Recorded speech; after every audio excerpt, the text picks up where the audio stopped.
So Thornbury, one of Melbourne's fantastic inner northern suburbs. For a long time it was considered the poor cousin to Northcote. However, in the last few years it's really started to develop its own identity.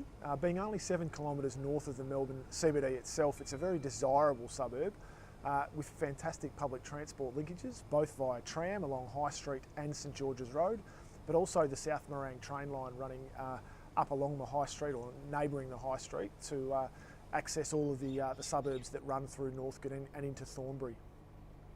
It's a very well educated and a lot of young professionals that are looking and are very much attracted to the suburb itself. Certainly from a young professional couple perspective, but also then staying around as they move into young family life with good primary schools and good accessibility to post-secondary education facilities as well, being universities in the city itself, but also in Carlton for Melbourne University. Almost half of the residents of Thornbury are independent people, and they're there very much for the lifestyle, which is incorporated by the shops, the cafes, bars and restaurants that Thornbury has to offer.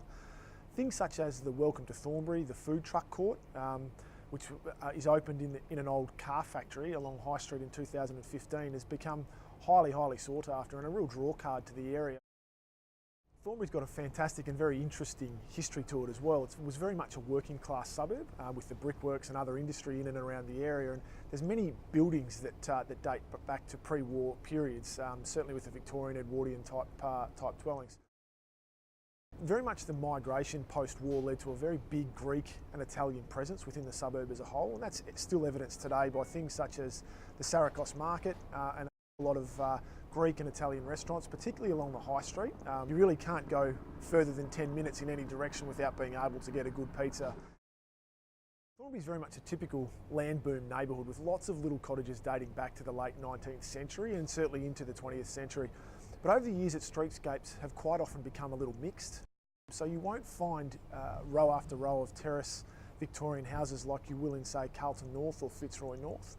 But a lot of the locals would say that's exactly what adds to the character of Thornbury and gives it a point of difference, and certainly what can draw people in and around that location.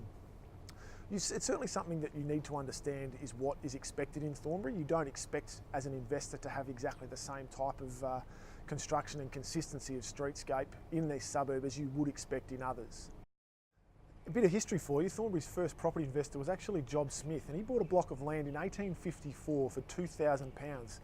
Subsequently, he sold it 30 years later for £48,000. Now, that gives you an annual growth rate of just over 10% compounding each year, which is exactly what we're looking for our house investors in and around the inner northern suburbs. So it shows that Thornbury's consistently showed great levels of growth over a long period of time.